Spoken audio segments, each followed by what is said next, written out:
When I became Secretary of Defense, I made a commitment to building America's force for the future, the all-volunteer military that will defend our nation for generations to come.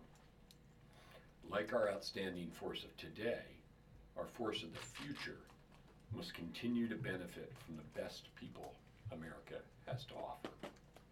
In the 21st century, that requires drawing strength from the broadest possible pool of talent. This includes women, because they make up over 50% of the American population. To succeed in our mission of national defense, we cannot afford to cut ourselves off from half the country's talents and skills. We have to take full advantage of every individual who can meet our standards.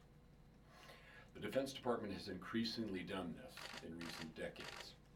In 1975, for example, opening up the military service academies to women, and in 1993, allowing women to fly fighter jets and serve on combat ships at sea. About the same time, though, DoD also issued the Direct Ground Combat Definition and Assignment Rule, which still prohibited women from being assigned to units whose primary mission was engaging in direct ground combat.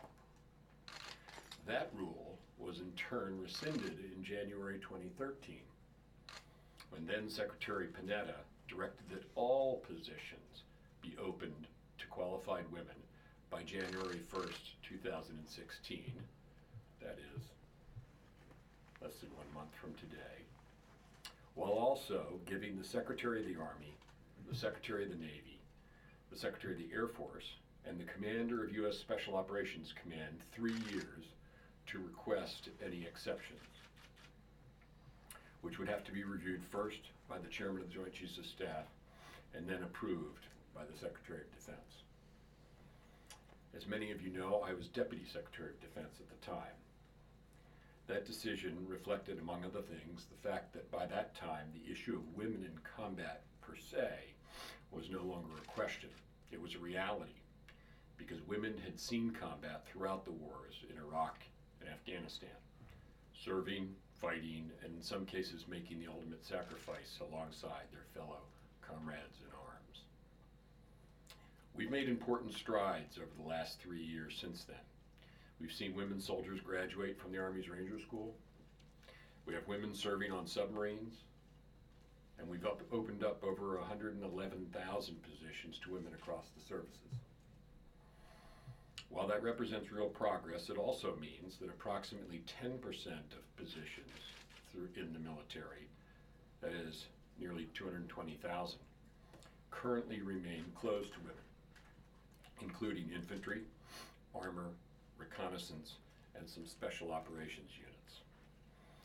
Over the last 3 years, the senior civilian and military leaders across the Army, Navy, Air Force, Marine Corps, and Special Operations Command have been studying the integration of women into these positions.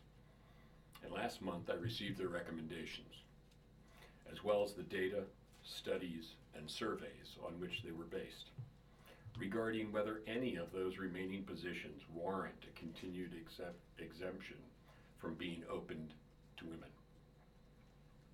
I reviewed these inputs carefully, and today I'm announcing my decision not to make continued exceptions. That is, to proceed with opening all these remaining occupations and positions to women.